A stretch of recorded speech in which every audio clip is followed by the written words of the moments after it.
Do you have what it takes? For a lot of us, we forget what it really takes to improve yourself. It's not the easiest task in the world because you have to face not only the things that you need to do, like skills and whatnot, to get forward in whatever it is you're trying to pursue, but also we have to look inside, and that's one of the hardest things. I don't know if you've ever seen this book. It's called Why Is This Happening to Me Again, and What Can You Do About It?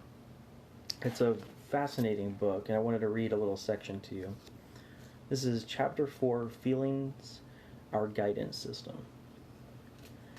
Feelings are the primary feedback mechanism for the human being. Feelings come from within. No one can make you feel angry, sad, afraid, or anything else. Others, however, can certainly trigger the cause of the feelings you hold. It makes a significant shift of mind to see the causes of pain are internal.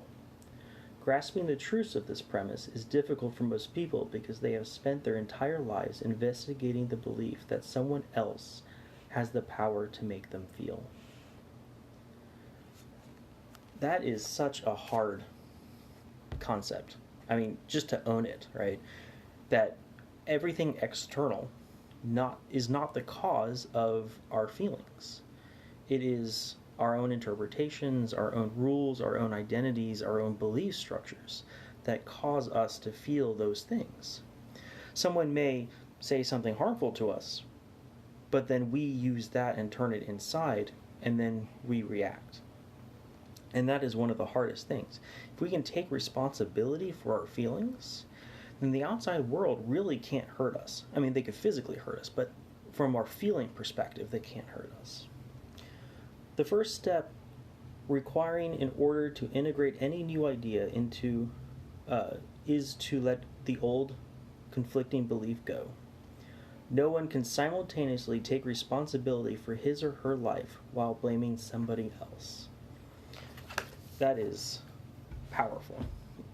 The problem is it's really hard, right? I mean, to be able to truly own your emotions and not let the blame and passing the buck to somebody else.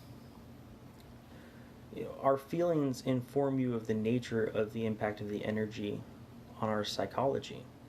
So if we're feeling angry, there's a physical body sensation that follows that. If we're excited, the butterflies, right? When somebody says they're in love, right? You see the butterflies. Or doing something scary, you also get those butterflies. The only difference between scary and awe is belief. What is the belief around what is happening? So one of the interesting things, like, so people get stage fright, right? If you can change it from the mentality of, ooh, this is scary, to, ooh, this is exciting, right? It changes the whole aspect because it's the same internal feeling. It's just how we think of it. And pain and all the negative emotions are really there to tell us there's something wrong, something in error. If we can identify what that thing is that's in error, it's a chance for us to heal. It's a chance for us to move forward with whatever it was that's holding us back.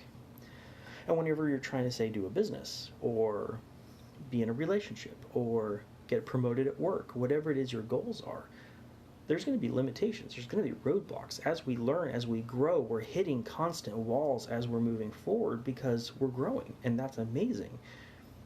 But we need to identify what those things are so we can fix them faster. That's the really cool thing. When we respond, we make a conscious choice. When we react, we are unconsciously driven by our past. Responsibility is the ability to respond rather than react. When we're disengaged from our activities, we fall back on our programming, our internal subconscious, right?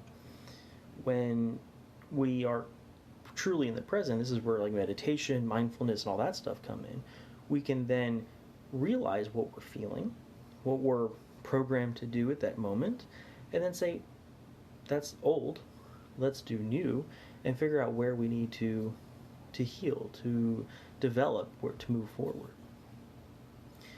And this is kind of an interesting thing, is when we refuse to listen to the pain, which is really just a warning signal of bad programming, right? It's going to keep kicking us. because the subconscious wants to fix it. It wants to heal. It wants to move forward. It wants to grow.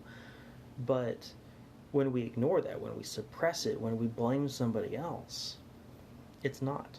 So then it's going to keep bringing it back up and back up and back up. And every time it comes back up, the beautiful thing is that it gives us a chance to heal. It gives us a chance to fix what is wrong. It gives us a chance to move forward and grow and develop and achieve those goals that are out there for you to achieve. But if you ignore it, it's going to come back. Keep hitting it. I hope this helps you. I'd love to talk to you more. If you're interested in it, let me know. And we'll see you guys tomorrow.